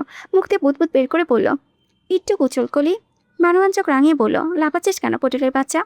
নাহওয়ান দাপাতে দাপাতে ফিক করে হেসে বলল, গোচল মোচা মোচা। আবারও নাহওয়ানকে গোসল করতে দেখে মারোয়ান নিজে একাকার হয়ে গিয়েছে। ওকে 2 মুখ পানি ঢালে বাথরুম থেকে বের করে দিল। মাথা মুছিয়ে বলল, এখানে দাঁড়িয়ে থাক, আমি চট করে গায়ে পানি ঢেলে বেরোচ্ছি। নাহওয়ান মাথা নাড়িয়ে সায় জানালো। মারোয়ান 5 মিনিটের মাথায় গোসল সেরে বেরোলো। নাহওয়ান খালি গায়ে আছে। দরজায় টোকার শব্দে মাথা মুছতে মুছতে গেট খুলল। নিষাদ পাচার নিয়ে দাঁড়িয়ে। নিষাদ ঘরে ঢুকতেই নাহওয়ান গুলুমুলু কাপড়হীন শরীরটা নিয়ে দৌড়ে এসে বলল, মা গোচল করছি। নিষাদ পাচার রেখে বলল, বা তা এমন লেংটু কেন? জামা কই? নাহওয়ান পিচ করে হেসে বলল, জামা নাই, নাঙ্গা মোজা মোজা। মারোয়ান পিছন থেকে বলল, আবার বলে মোজা মোজা, শরম নাই? চলাম ঘুমাই। মারোয়ান লুঙ্গিতে গিট্টু দিয়ে বলল, আরে বা, থাক, জাগাস না। নিষাদ ফোঁস করে নিঃশ্বাস ছেড়ে বলল, যান, কাপড় চোপড় পরে আসুন, লেংটু থাকা ভালো না। নাহওয়ান ঠোঁট ফুলিয়ে বলল, বুকি শুকাই। নিষাদ নাক কুচকে বলল, তোমাকে এসব কে শিখিয়েছে? নাহওয়ান ফিচ করে হেসে বলল, বাবা। নিষাদ মারোয়ানের দিকে কড়া চোখে তাকাতেই মারোয়ান হাই তুলে বলল, আশ্চর্য, এভাবে তাকানোর মানে কি? গুরুত্বপূর্ণ একটা জিনিস শুকাচ্ছে, বাধা দিচ্ছ কেন? নিষাদ কোমরে হাত রেখে টিট্ট গলায় বলল, বাচ্চাদের এতে শরম ভেঙে যায়। এতটুকু আন্ডার আবার কিসের শরম? তার উপরে ব্যাটা ছাও, ল্যাংটা হেঁটে যাবে, হু কেয়ার্স। নিষাদ বুঝলো এখানে কথা বলে মানে বেকার খাটনি। তাই কথা না বাড়িয়ে ছেলেকে কোলে নিয়ে রুমে আসলো। নাহওয়ানকে পাতলা সেন্টু গেঞ্জি আর হাফ প্যান্ট পরিয়ে দিল। নাহওয়ান গেঞ্জি উঁচিয়ে বলল, জামা মোজা না, নাঙ্গা বেশি মোজা। নিশাত বোরকা খুলে বলল, না, নাঙ্গা তো মোজা হবেই। বাপের স্বভাব পেয়েছেন না। মারওয়ান পেছন থেকে হতবাক গলায় বলল, আশ্চর্য, আমি আবার কবে নাঙ্গা ছিলাম। নিশাত রুম থেকে বেরোনোর সময় মারওয়ানকে সরিয়ে বলল, ছোটবেলায় ছিলেন কিনা কে জানে, নাহলে এসব উদ্ভট কথা মাথায় আসে কিভাবে। এমন কথা ল্যাংটা হেঁটে যাবে, হু কেয়ার্স। আমার বাচ্চার শরম ভাঙিয়ে ফেলেছে বদলোক কোথাকার। মারওয়ান নিশাতের পিছু পিছু রান্না করে এসে গম্ভীর গলায় বলল, তুমি আমার ইজ্জত দিয়ে টানাটানি করতে পারো না লিলিপুট। আমি কোনো কালেই উদাম থাকতাম না, এমনকি মায়ের পেটে থেকেও বেরিয়েছে জামা কাপড় পরে। নিশাত ঘুরে বলল, তার সেখানে জামা কাপড় পরায় কাপড় পরিয়েছে কে? আরে এটা তো কথার কথা। নিশাত বলল, বাজে কথা বন্ধ করুন, আমি রান্না করব, এখন বের হন এখান থেকে। দরজায় করাঘাতের শব্দে মারওয়ান এসে দরজা খুলল। অপর পাশে ব্যক্তিটি বলল, hello young man, may I come in? No. Why are you late, old man? ব্যক্তিটি মারওয়ানের বুকে জড়িয়ে ধরে বলল, ইচ্ছে করে এসেছি রে, গাড়িতে জিনিসপত্র আছে, হেল্প লাগবে, আমার সঙ্গে আয়। কথা বলেই মেজবা আহমেদ ওরফে মার্ফজেন নিচে নামতে লাগলেন। মারওয়ান চাচা পিছু পিছু গিয়ে নিচ থেকে সবগুলো ব্যাগ ভেতরে এনে বলল, এত কিছু কারো এনেছো চাচু? মেজবা আহমেদ রুমে ঢুকে বিছানায় বসলেন। ফ্যানের বাতাসে খেতে খেতে বললেন, কি বলিস, নাতিকে দেখতে এসেছি, খালি হাতে আসবো নাকি? মারওয়ান বলল, তাই বলে এত কিছু? হ্যাঁ, নাতিটার জন্য জামা কিনেছি, পরিয়ে দেখিস লাগে কিনা। তোর আর তোর বইয়ের জন্য কিছু কিনিনি, তোরা নিজেরা কিনে নিস। নাতি কই? ওর মায়ের কাছে। তোমাকে ভয় পাচ্ছে? আরে নিয়ে আয়, ভয় কিসের, সাহসী বাপের ছেলে এমন ভীত হবে কেন? নিয়ে আয়, সাহস শিখিয়ে যাব। মারওয়ান নাহওয়ানকে করে দিয়ে রুমে ঢুকতেই বাচ্চাটা মেজবা আহমেদকে দেখে বাবার গলা আরও শক্ত করে আঁকড়ে ধরল। মেজবা আহমেদ উঠে এসে নাহওয়ানের গলা টেনে আদর করতে করতে বলল, আরে এটা কে, ডুপ্লিকেট জাত দেখি। নাহওয়ান মারওয়ানের গলা শক্ত করে জড়িয়ে ধরে বলল, বাবা মারছে। মারওয়ান বলল, কোথায় মেরেছে? উনি তোমার একজন দাদা। নাহওয়ান তবুও বাবার শার্ট চেপে ধরে মুখ লুকিয়ে রাখলো। মেজবা আহমেদ জোর করে নাহওয়ানকে কোলে নিয়ে বলল, এই গোয়েন্দার বেটা, তোকে মেরেছি কখন? নাহওয়ান হাঁপুসে গলায় কাঁদতে কাঁদতে মারওয়ানের দিকে হাত বাড়িয়ে দিল। মারওয়ান তা দেখে বলল, থাক আর কাঁদিও না, তুমি ফ্রেশ হয়ে হও গিয়ে। মেজবা আহমেদ মারওয়ানের কথায় পাত্তা না দিয়ে নাহওয়ানের ফুলো ফুলো গালে ঠেসে ঠেসে চুমু দিতে লাগলো। নাহওয়ান চুমু খেয়ে বাবার দিকে চেয়ে বলল, বাবা চুমা দিচ্ছে, বেশি বেশি দিচ্ছে। মারওয়ান বলল, ভালোই তো, ইন্না চুমাই চুমাই, উফ। বলতে বলতে নাহওয়ান ওর কোলোমোলো ছোট্ট হাত দুটোর সাহায্যে শরীরের সমস্ত শক্তি দিয়ে মেজবা আহমেদের ঠোঁট সরিয়ে দিতে চাইল, কিন্তু একটু নড়াতে পারল না। গলা ছেড়ে কাঁদতে লাগলে মারওয়ান এগিয়ে এসে কোলে নিল। মেজবা আহমেদ বললেন, উপরে একটু চুমু দিয়েছি, এতই রাগ? মারওয়ান কোলে নিতেই নাহওয়ান শান্ত হয়ে গেল। মারওয়ান বলল, ও চুমু পছন্দ করে না, কেউ চুমু তুলেই বিরক্ত হয়। মেজবা আহমেদ বলল, বাপ্পা এখন স্কিনের প্রতি এত যত্ন? মারওয়ান ঠোঁট পাকিয়ে বলল, তো ছেলে দেখে কি আমার ছাওয়ের স্ক্রিনের দাম নেই? মেজবা আহমেদ হেসে ফেললেন। নাহওয়ানকে কান্না থামিয়ে ফেলতে দেখে বললেন, ওরে ব্রিটিশ, বাপের কোলে যাওয়ার জন্য কান্নায় অভিনয় করছিলি? নাহওয়ান এদিকে ফিরে মেজবা আহমেদের দিকে আঙ্গুল তাক করে কান ডলতে ডলতে বলল, বাবা মালো মিচি মিচি মারছে। মারওয়ান বলল, এসব বলে না ফাইয়াজ। মেজবা আহমেদ বললেন, কি সাংঘাতিক, বাপকে মারতে শিখিয়ে দিচ্ছে। তোর বাপ মারতে পারবে না, আয় তুই আর আমি মারপিট করি। নাহওয়ান মুখ ফিরিয়ে মারওয়ানের কাঁধে মুখ লুকিয়ে ফেলল। মারওয়ান বলল, থাক আর জ্বালিও না, তুমি ফ্রেশ হও। মেজবা আহমেদ খুব আয়েশ করে পোলাও, রোস্ট, মাছ ভাজা, গরুর গোস্তের কষা দিয়ে ভাত খাচ্ছেন। মারওয়ান পাশেই ছেলেকে কোলে নিয়ে খাইয়ে দিচ্ছে। মেজবা সাহেব মাছের মাথায় কামড় বসিয়ে বললেন, রান্নাটা মারাত্মক হয়েছে রে। মেয়েদের রান্না খেতে খেতে মুখ পাঞ্চে হয়ে গিয়েছে। বৌমার হাতে রান্না বেশ ভালো, চমৎকার রাধে। প্রতি মাসে রান্নার জন্য কত নেবে জিজ্ঞেস করিস তো? চিন্তা করিস না, ডেলিভারি চার্জ সহ দেব। মারওয়ান ছেলের মুখে খাবার তুলে বলল, তোমার টাকা দিতে হবে কেন? বললে এমনিই রেঁধে দেবে তোমার বৌমা, মানব তরতি রমণী কিনা। মেজবা আহমেদ লোকমা পুড়ে মুখে পুড়ে বললেন, পাগল নাকি? মেয়েটা কষ্ট করে আর আমি চাচা শ্বশুর হয়ে গান্টে পিন্টে গিলবো? কাবে নেহি। খাওয়ার পাট চুকিয়ে মেজবা আহমেদ কিছুক্ষণ ঘরের এমাথা ওমাথা পায়চারি করলেন। তিনি প্রচুর স্বাস্থ্য সচেতন, এ বয়সে ফিটফাট, সব কিছু মেনটেন করে চলেন। স্বাস্থ্যসম্মত খাবার খান, অতিরিক্ত ওয়েলি খাবার অ্যাভয়েড করে চলেন। পায়চারি শেষে একটু বিছানায় হেলান দিয়ে বসলেন। ব্যাগ থেকে বই বের করতে পড়তে লাগলেন। এই বয়সে তিনি চশমা ছাড়া বই পড়তে পারেন। বইয়ের পাতা উল্টাতে গিয়ে খেয়াল করলেন রুমে দরজায় টাঙানো পর্দা নড়ছে। তিনি একটু ভালোভাবে তাকাতেই খেয়াল করলেন ছোট ছোট দুটো কচি পা দেখা যাচ্ছে। পা টিপে টিপে বিছানা থেকে নামলেন। পর্দা সরিয়ে গপাত করে নাহওয়ানকে ধরে বললেন, দেখে ফেলেছি, গোয়েন্দা বাটার গোয়েন্দাগিরি হচ্ছে। নাহওয়ান ভয়ে কাঁদতে চাইলে মেজবা আহমেদ বললেন, কাঁদলেই চুমু খাবো। নাহওয়ান ছলছল চোখে ঠোঁট ফুলিয়ে বলল, ইন্না। মেজবা আহমেদ অনেকক্ষণ নাহওয়ানকে দেখলেন। ও যেন ছোটবেলার আজাদ, পুরোই মিনি জাত। জাতো এমন ছোট ফুলাতো, গোলগাল ছিল। মেজবা আহমেদ নাহওয়ানকে কোলে নিয়ে বিছানায় বসে বললেন, এই বুটুস বুটুস, বাবা কই? নাহওয়ান ইনোসেন্ট মুখ করে বলল, বাবা ঘুমাই। তুই ঘুমাস না? ঘুম ভাঙি গেছে। মেজবা আহমেদ বললেন, এই জন্যই এসে আমাকে পাহারা দিচ্ছিলি? নাহওয়ান ঠোঁট উল্টে বলল, ডুসুম ডুসুম দিব। মেজবা আহমেদ ভয় পেয়ে বললেন, ওরে বাবা, ভয় পেয়েছি, দাদার সাথে মারপিট করতে এসেছেন? নাহওয়ান ঘাড় নামানো। মেজবা আহমেদ ওকে নামিয়ে শার্টের হাতে কোণে পর্যন্ত গোটালো, বলল, চলুন একদান হয়ে যাক। নাহওয়ান খুশি হয়ে বিছানায় দাঁড়ালো। মেজবা আহমেদ বসে বসে নাহওয়ানের গায়ে আলতো করে চাপড় দিলেন। নাহওয়ান পাল্টা সর্বশক্তি দিয়ে জোরে চাপড় দিল। মেজবা আহমেদের গায়ে একটুও লাগলো না। এমন অনেকক্ষণ দাদা নাতির ফাইট গেল। শেষে মেজবা আহমেদ অভিনয় করে শুয়ে বললেন, উফ, ব্যথা পেয়েছি। নাহওয়ান কিল দিয়ে দূরে সরিয়েছিল, এগিয়ে এসে বলল, ব্যথা পেয়েছ? হ্যাঁ। নাহওয়ান পাশে বসে কিল দেওয়া স্থানে ডলে দিতে লাগলো। মেজবা আহমেদ শিশুটি নিষ্পাপ মুখের দিকে চেয়ে রইলেন। আজ জাতের রক্ত, এই জন্যই বোধ হয় এত টান অনুভব করেছেন তিনি। তিনি হুট করে নাহওয়ানকে বুকে টেনে এনে বললেন, আপনি পচা, দাদাভাইকে মেরেছেন। নাহওয়ান ঠোঁট ফুলিয়ে ফোপাতে ফোপাতে বলল, মাছি। মেজবা আহমেদ নাহওয়ানকে আদর করে বললেন, আরে কিছু হয়নি আমার সোনা ভাই। নিশাত এতগুলো রান্না করে ক্লান্ত হয়ে দুপুরে খাবার খেয়ে ঘুমিয়ে পড়েছিল। বিকেল হয়ে গিয়েছে, এখনো ঘুম ভাঙেনি। তার ক্লান্তিতে বেঘরে ঘুমাচ্ছে সে। ইতিমধ্যে মারওয়ানের ঘুম ভেঙে গিয়েছে। মুখ ধুয়ে পাশের রুমে ওকে দিয়ে দেখেছে নাহওয়ান মেজবা আহমেদের বুকে ঘুমোচ্ছে। তাই আর না ডেকে রুমে এসে নিশাতের শরীরে হাত দিয়ে ডাকলো, নিশাত। নিশাত ঘুম ভাঙতেই সম্মুখে চোখ যেতেই দেখলো মারওয়ান তাকে ডাকছে। সে মুড়ামুড়ি করতে করতে উঠে বসলো। ঘড়িতে সময় দেখলো সন্ধ্যা হতে আর বেশিক্ষণ নেই। দ্রুত অজু করে নামাজ পড়লো। নামাজ শেষে জায়নামাজ ভাঁজ করে বলল, এই শুনুন, চাচু বিকেলে কি খাবেন? মারওয়ান বলল, তেমন কিছু করতে হবে না, বাইরে থেকে পুরি, সিঙ্গারা, পেঁয়াজও নিয়ে আসবনি, তুমি শুধু চা বসাও। নিশাত এগিয়ে এসে বলল, কি বলেন, বাইরে খাবার খাওয়াবো কেন? আমি নিজেই তো এসব বানাতে পারি। মারওয়ান গম্ভীর গলায় বলল, চাচু তৈলাক্ত খাবার বেশি খান না, অল্প আনবো, তোমার এত ঝামেলার দরকার নেই। নিশাত পাশে বসে বলল, তবু আমার কেমন যেন লাগছে তিনি এই প্রথম ভাতিজার বাসায় এসেছেন। বাইরের খাবার খাওয়াতে চাচ্ছি না, এমনিতে বেচারা বাইরের খাবার মেয়েদের খাবার খেয়ে খেয়ে অতিষ্ঠ হয়ে গিয়েছেন। এখানে এসেও যদি এসব খান তাহলে কেমন হলো? আপনি কাজ করুন, আমাকে নুডলস এনে দেন, ওইটায় বেশি তেল লাগবে না, অন্যভাবে রান্না করে দেবনি। মারওয়ান আলসেমি করে বলল, আমার কোথাও যেতে ইচ্ছে করছে না। নিশাত তাকে শোয়া থেকে টানতে টানতে বলল, উঠুন বলছি, না হলে কিন্তু কামড় দেব। মারওয়ান বিরক্তি হয়ে উঠে বসে বলল, হ্যাঁ, তুমি তো শিখেছো ওই একটা জিনিসই, কথায় না পারলে কামড়। নিশাত কোমরে হাত রেখে বলল, তো কি চুমু দেব? মারওয়ান মুখ খুঁচিয়ে ঘুরিয়ে বলল, কই দাও না তো। নিশাত মুখ টিপে বলল, চুমু দেওয়ার কী কাজ করেছেন জনাব? মারওয়ান গম্ভীর গলায় বলল, স্বামীকে চুমু দিতে আবার কারণ লাগে নাকি? স্বামীকে চুমু দিতে কারণ না লাগলেও আপনাকে চুমু দিতে অবশ্যই কারণ লাগে। মারওয়ান কপাল ভাঁজ করে বলল, কেন? নিশাত মারওয়ানের নাক টেনে বলল, কারণ মানুষটা আপনি, দ্য গ্রেট মারওয়ান আজাদ। কথাটা বলেই নিশাত চলে যেতে উদ্যত হতেই মারওয়ান পেছন থেকে বলল, আমি না হয়ে অন্য কেউ হলে দিতে? নিশাত মুখ টিপে ঘুরে মারওয়ানের চোখের দিকে চেয়ে বলল, দিতাম বোধ হয়।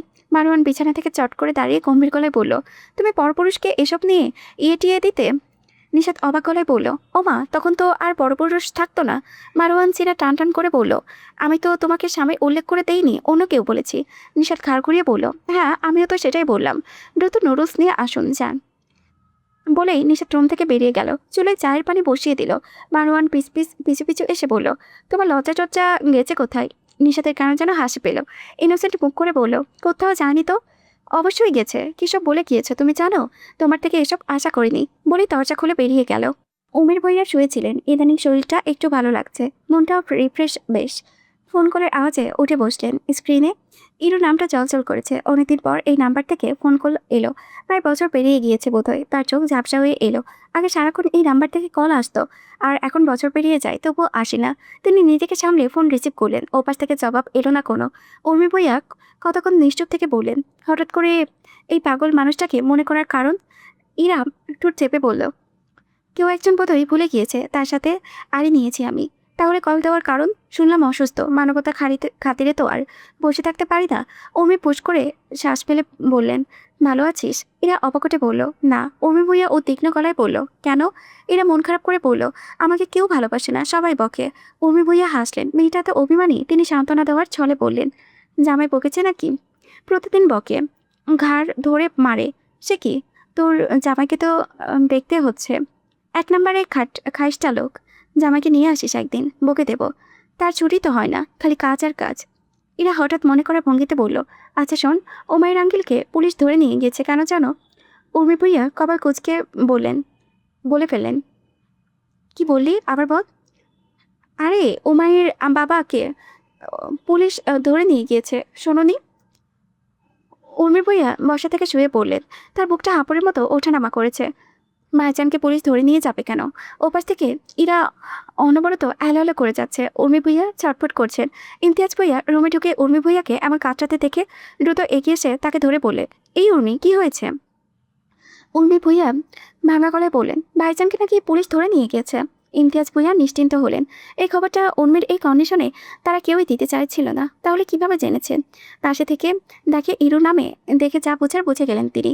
উমায়ের ভুইয়ার বড় মেয়ে, উমাইয়ার বান্ধবী আর উর্মি ভুইয়ার প্রাক্তন স্ত্রী এই ইরু মেয়েটা। সেই সুবাদে ভালোই খাতির এই মেয়ের সাথে উর্মির। তিনি ফোঁস করে নিঃশ্বাস নিলেন। মেয়েটা তো যোগাযোগ বন্ধ করে দিয়েছিল, আবার এতদিন পরে ফোনের কারণ কি? ডক্টর এসে দেখে গেছেন উর্মি ভুইয়াকে অতিরিক্ত দুশ্চিন্তা ও মানসিক চাপে উত্তেজিত হয়ে গিয়েছিলেন। এখন ঘুমের ঔষধ দিয়ে কমিয়ে পড়ে দিয়েছেন। উর্মির মেন্টাল কন্ডিশন কবে ভালো হবে কে জানে। চিন্তায় প্রেশার বাড়িয়ে ফেলেছেন ইমতিয়াজ ভুইয়া। নিশাত এক মনে পেঁয়াজ কুচি করেছে। মাগরিবের নামাজ পড়ে রান্না করতে চলে এসেছে। বিকালে নুডলস চা বানিয়ে দিয়েছিল মেজবা আহমেদকে। দুপুরের আয়োজনে তেমন কিছু ছিলই না। নিশাতের মন মানছিল না এমন কম আতিথেয়তাই। এই জন্য ইলিশ মাছ ভিজিয়ে রেখেছিল। তার হাতের স্পেশাল সরষে ইলিশ রান্না করবে। নাহনকে কোত্থেকে দৌড়ে এসে তার গলা চড়িয়ে ধরে বলল, মা কি করো? নিশাত কাজ করতে করতেই বলল, রান্না করি বাবা। কি রান্না করো? ইলিশ রান্না করি। নাহওয়ান জিভা বের করে বলল, মোজা বলে দৌড়ে বেরিয়ে গেল। নিশাত হাসলো। উঠে দাঁড়িয়ে ইলিশ ছুটছে কিনা দেখলো। মারওয়ান এসে পেছনে দাঁড়িয়ে নিশাতকে পর্যবেক্ষণ করতে লাগলো। ফুল হাতা সালোয়ারের কামিজ পরিহিত বিশাল ওড়না পেঁচিয়ে পানির কল ছেড়ে দাঁড়িয়ে আছে এক বয়স্ত রমণী। মারওয়ান গলা খাকারি দিল। নিশাত চমকে পিছু করলো। মারওয়ানকে দেখতে পেয়ে স্বস্তি পেল। সে ভেবেছে প্রিন্সিপাল আহমেদ কিনা, জিজ্ঞেস করলো, কিছু বলবেন? মারওয়ান সিংকে ভর দিয়ে বলল, বলবো দেখে তো এসেছি। নিশাত বলল, বলুন তো। মারওয়ান জোরে জোরে শ্বাস ফেলতে বলল, ওয়েট করো, দেখছো না রেস্ট নিচ্ছি। নিশাত পুরো কুচকে বলল, আপনি কোথায় গিয়েছিলেন যে রেস্ট নিচ্ছেন? মারওয়ান ডোন্ট কেয়ার মোটে পা নাড়াতে বলল, কোথাও না, শুয়েছিলাম। হেঁটে রান্নাঘর পর্যন্ত আসতে কষ্ট হয়নি নাকি?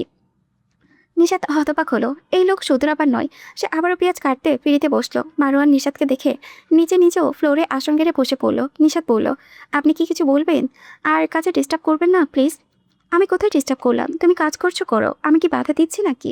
নিশাত জবাব না দিয়ে কাজে মনোযোগ দিল। মারওয়ান বলল, এত পেঁয়াজ কাটছো কেন?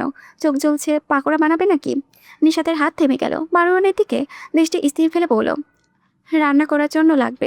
মারওয়ান চোখ পিটপিট করতে বলল, তোমার চোখ জ্বলছে না? এমন শান্ত হয়ে কিভাবে বসে আছো? যেভাবে বসে থাকতে দেখছেন সেভাবেই। আশ্চর্য, সত্যি তোমার জ্বলছে না? না। কেন বলো তো? দুজনেই মানুষ, অথচ একজন কাঁদছে আরেকজন হাসছে। ব্যাপারটা বেইনসাফি না? মোটেও না, কারণ আমি এসবে অভ্যস্ত। পেঁয়াজ কাটার সঙ্গে অভ্যস্ত অনভ্যস্তের কি সম্পর্ক? নিশাত বাটিতে ঘ্যাচঘ্যাচ করে একে একে পেঁয়াজ কেটে বাটি ভর্তি করে ফেলতে বলল, সম্পর্ক আছে। যেমন আপনার মারপিট করার দক্ষতা আছে। এখন যদি আমি আর আপনি মারপিট করতে বসি, অবভিয়াসলি আমি হারবো, কারণ আমি মারপিটে অনভ্যস্ত আর আপনি অভ্যস্ত। যে কাজে পারদর্শী সে তো সেই কাজটাই করবে, তাই না? মারওয়ান চোখ জ্বালা করছে আর পানি পড়ছে বিরামহীন। সে নিশাতের ওড়নার কোণা দিয়ে চোখের পানি মুছতে ওড়না পুরো ভিজিয়ে ফেলেছে। নিশাত পিক করে হেসে বলল, এখান থেকে যান, নয়তো আজকে সমুদ্র বানিয়ে ফেলবেন। মারওয়ান তাতে দাঁত পিষে বলল, হাসছো কেন? হাসির কি কারণ? বাল, জীবনে কষ্ট পেয়েও কাঁদেনি, অথচ এই বালের জন্য আমার চোখের মূল্যবান কতগুলো পানি ঝরে গেল। নিশাত শান্ত গলায় বলল, মুখ খারাপ করবেন না আমার সামনে। আপনার মুখে গালি একদমই মানাই না। মনে হয় অশিক্ষিত মূর্খ লোক কথা বলছে। আপনি নিশ্চয়ই অশিক্ষিত মূর্খ নন। তুমি আমাকে অশিক্ষিত মূর্খ বলছো? আমি বলিনি, আপনার ব্যবহার বলেছে। আমি তো জানি আপনি একজন পোস্ট গ্র্যাজুয়েটেড হার্ডওয়ার্কিং পারসন। সেখানে সমাধান করলাম সেজন্যই। নিশাত হার্ডওয়ার্কিং বলার সময় একটু টেনেই বলল। মারওয়ান বুঝলো নিশাত তাকে পিঞ্চ মারছে। সে মুখ গম্ভীর করে বলল, আমাকে জ্ঞান দেবে না। এসব জ্ঞান তোমার স্টুডেন্টদের দেবে। I am your husband, not your student. Nishat মুখ টেপে বলল, ওকে হাজব্যান্ড, এখানে আসায় ভুল হয়েছে। তুমি কথায় কথায় আমাকে অপমান করেছো। ভেবেছিলাম গরম গরম পাকোড়া ভেজেছো, বোধহয় এজন্যই এসেছিলাম। এখন তো মনে হচ্ছে এসে বিরাট অপরাধ করে ফেলেছি। বিরাট অপরাধী করেছেন। বিকেলে নোটস খেলেন, এখন আবার কিসের বাজা পোড়া? আপনার চাচুও এ বয়সে এত ফিটফাট, অথচ আপনি মোটা হওয়ার শেষ স্তরে আছেন। কয়েকদিনের ভেতরেই ভুঁড়ি টুড়ি বের হয়ে দিকদারি হয়ে যাবে। মারওয়ান হতভম্ব করে বলল, কি? জি, যে হারে গোস্ত আর তেল ভাজা জিনিস খান, অসম্ভব কিছুই নয়। মারওয়ানের মুখ আঁকা হয়ে গেছে বিস্ময়ে। তুমি আমাকে এত বড় কথা বলতে পারলে? পারলাম। নিজের দিকটাও তো ভাবতে হবে নাকি? এমনিতেই আমি ছোটোখাটো, তার উপরে যদি আমার পাশে পেটমোটা জিরাফ হেঁটে যায়, যে কোনো মানুষ টিটকারি করবে। মারওয়ান এক মুহূর্তও বসে রইল না, হনহন করে বেরিয়ে গেল। নিশাত নিঃশব্দে হাসতে লাগলো। অদ্ভুত লোক। নিশাত উঠে সর্বপ্রথম বিড়াল ছানাকে খাবার দিল। সময়ে সময়ে খাবার দিতে হয় বাচ্চাটাকে। আদর করে খাবার দিয়ে ঝুড়ি আটকে দিল। ছেড়ে রাখলো ছানাটা বাড়ি খেয়ে এখানে ওখানে। গরম গরম পাকোড়া ভেজে রোমের উদ্দেশ্যে হাঁটা দিল। মারওয়ান মুখ গম্ভীর করে সিগারেট টেনে চলেছে। নিশাত এসে মুখ থেকে সিগারেট টেনে বাইরে ফেলে দিল। মারওয়ান তেতে উঠল। দাঁতে দাঁত পিষে কসমস দৃষ্টিতে নিশাতের দিকে চাইল। নিশাত ফিক করে হেসে মারওয়ানের নাক টিপে ধরল। লোকটাকে রাগাতে বেশ লাগে তার। মারওয়ান মুখ দিয়ে শ্বাস নিতে গেলেই নিশাত মুখ অপর হাত দিয়ে বন্ধ করে বলল, সিগারেটের গন্ধ বেরোচ্ছে। নাক মুখ দিয়ে এই জন্যই বন্ধ করে রেখেছি। আপনার শাস্তি বলতে পারেন। নিষেধ করার পরেও এসব সাইপাস কেন খান? আর খাবেন? মারওয়ান এক হাতে নিশাতের হাত সরিয়ে বলল, 100 বার খাবো। এসেছি 1.5 ইঞ্চি লিলিপুট আমাকে জ্ঞান দিতে। আচ্ছা, পাকোড়া খাবেন না? নো। আমাকে পেটমোটা ভুড়িওয়ালা বলেছ, সব মনে আছে। নিশাত মারওয়ানের দাড়িযুক্ত চিবুক শক্ত করে ধরে পড়ল। এই কোপ এত বড় হয়েছে কেন? কেমন দেখায়? এগুলো কাটবেন। এখন সাথী সন্ন্যাসী সাজার প্রয়োজন কি? আগে না হয় ভব করেছিলেন, এই জন্য এই লুকটা পারফেক্ট ছিল। এখন তো আপনি হাই ফাই ক্লাসের লোক। এখন চলবেন ক্লাসি লুক নিয়ে। চুল দাড়ি আঁচড়ে সুন্দর ভাব নিয়ে চলবেন। মারওয়ান ভ্রু পাকিয়ে বলল, ইদানিং মনে হচ্ছে তুমি অতিরিক্ত উঠছো। ব্যাপারটা কি? ভয়টয় লাগে গেল কোথায়? আমার উপরে ছুরি ঘোরাবে না লিলিপুট? তুলে দেবো এক আচার, ভ্যাবা করে কাঁদবে খালি।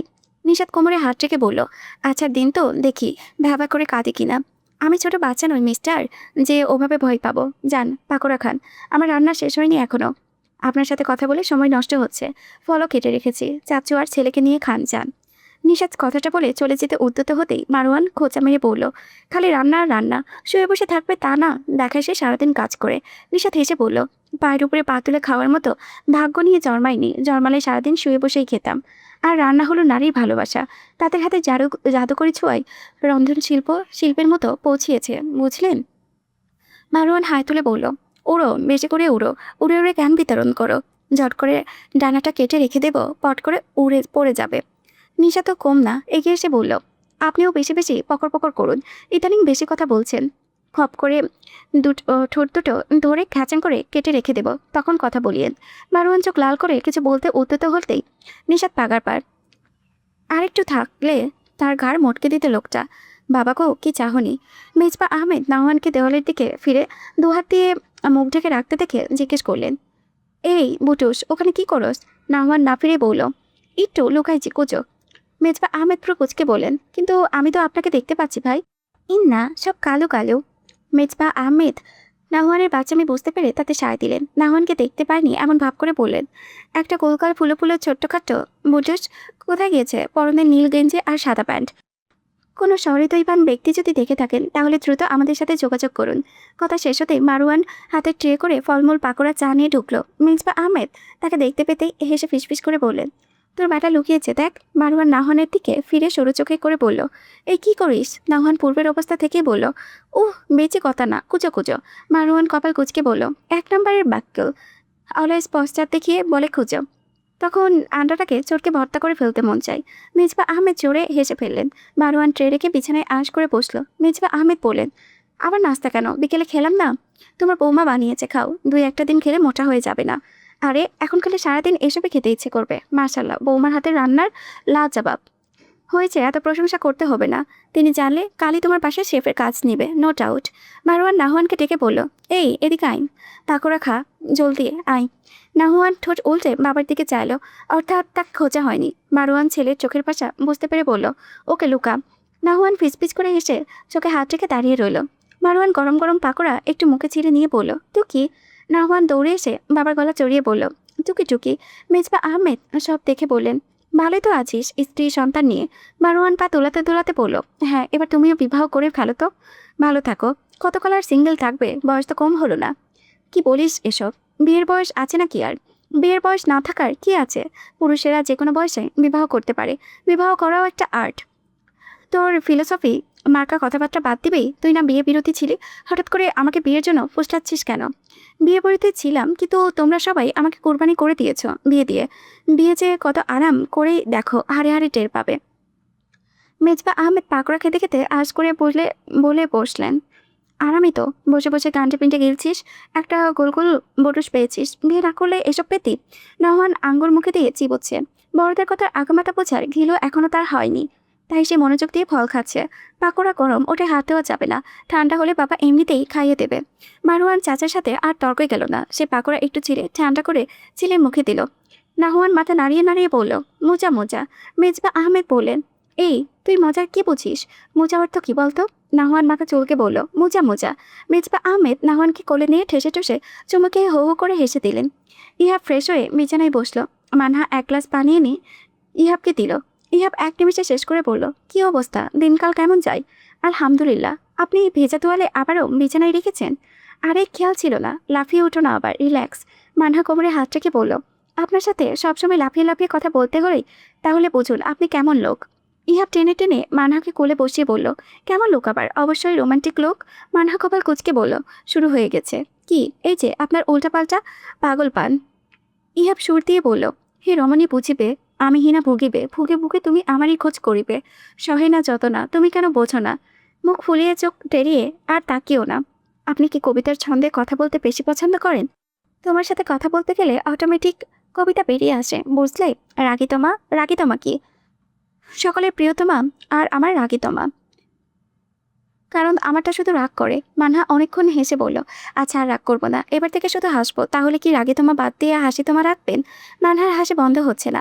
ইহাব মুখ গম্ভীর করে বলল, আর হাসবে না? হাসির কি বললাম? মানহা হেসে বলল, কিছুই না, আপনি বরং আরেকটা কবিতা শোনান। ইহাব উচ্ছ্বাসিত হয়ে বলল, রোমান্টিক? শোনান। ইহাব গুনগুন করে বলতে শুরু করলো, তুমি আর আমি একেলা আধারে ডুবে আছি নিষ্ঠুর প্রেম মোহতে, চলো হারিয়ে যাই অজানাতে, ভালোবাসা বিনিময় হোক সারা রাত্রে। মানহা নাক কুচকে বলল, আর কবিতা পাননি? কিসব কবিতা? ইহাব মানহাকে আগে ধরে বলল, রোমান্টিক কবিতা। তুমি এসবের কি বুঝবে, আনরোমান্টিক মহিলা?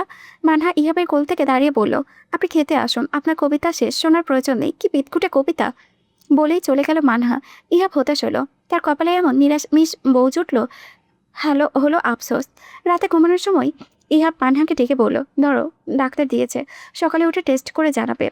হাতের বস্তুটি দেখে মানহা লজ্জা পেল বেশ, বলল, প্রেগনেন্সি? বাচ্চা? ইহাব মুখ গম্ভীর করে বলল, হ্যাঁ, এমন ভাব করছো যেন নতুন শুনছো।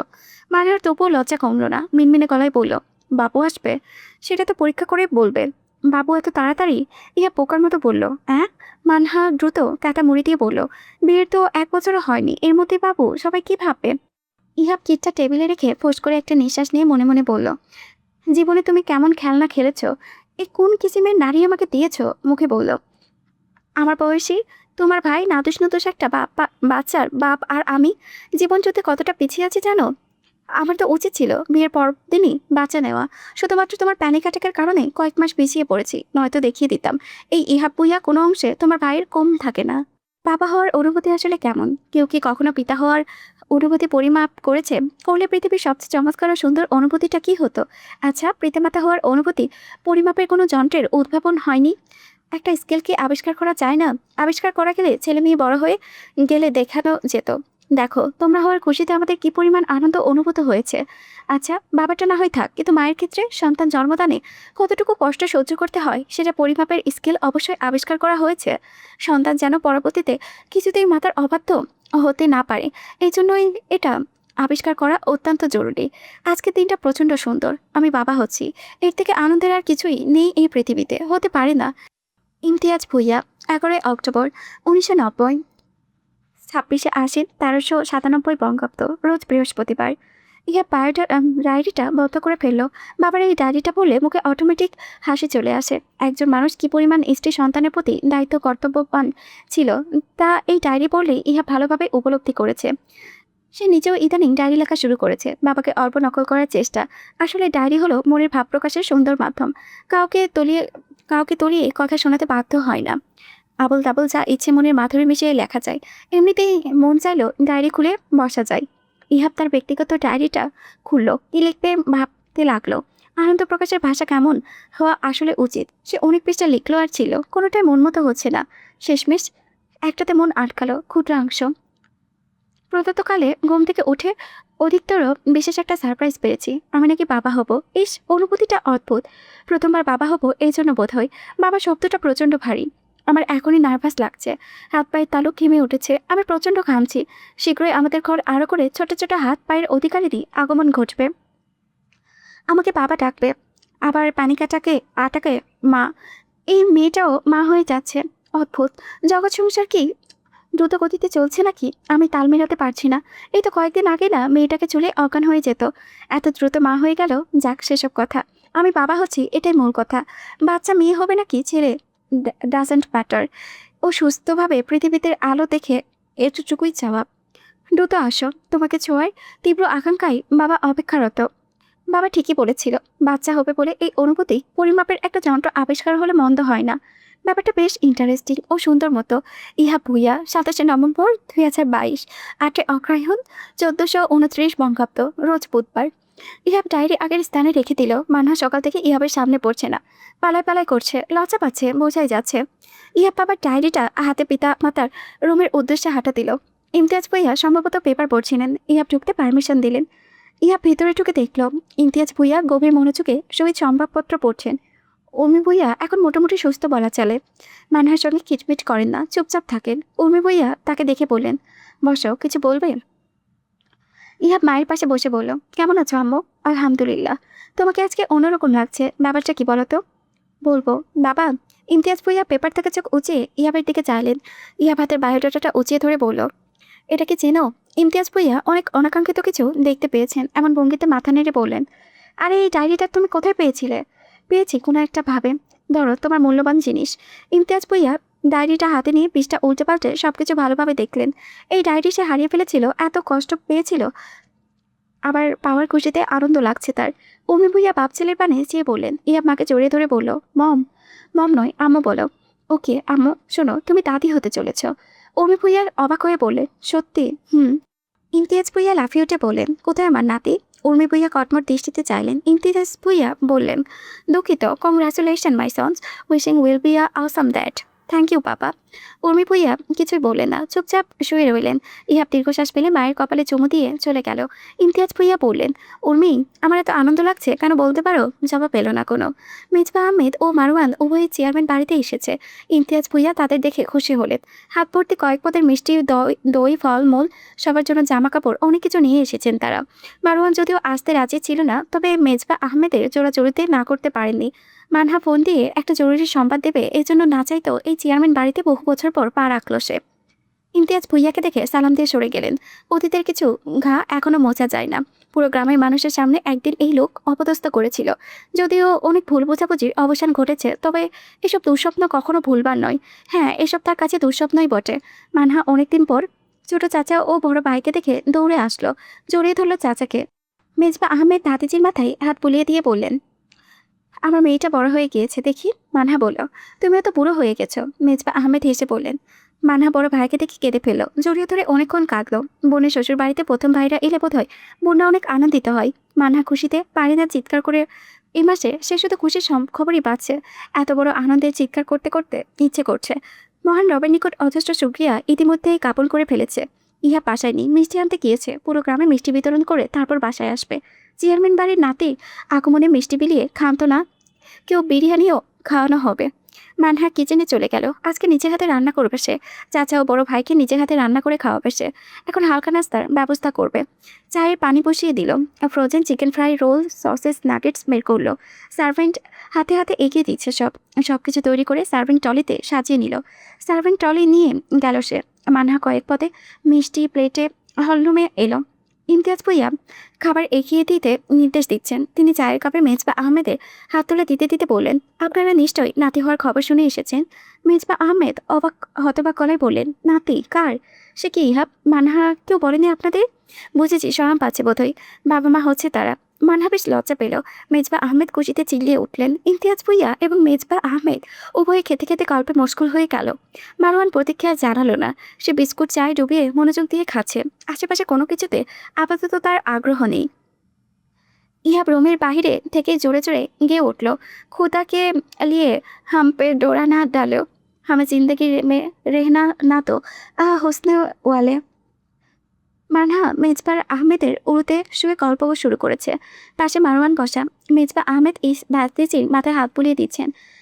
বাইস্তা ভাতিজি সবাই তার বেশ আদরে, তারাও তাকে বেশ সমীহ করে চলে, পছন্দ করে। হঠাৎ ইহাবের গলা শুনতে পেতেই মানহা চট করে উঠে বসলো। এই লোকটা এত নির্লজ্জ, তাকে এখন গাইতে বলেছে কে? ইহাব রুমে ঢুকে মারওয়ান ও মেজবা আহমেদকে দেখতে পেয়ে ভ্যাপাচাকা খেয়ে আবারও উল্টো করে বেরিয়ে যেতে নিল। মেজবা আহমেদ গলা খাকারি দিয়ে বলল, কি অবস্থা?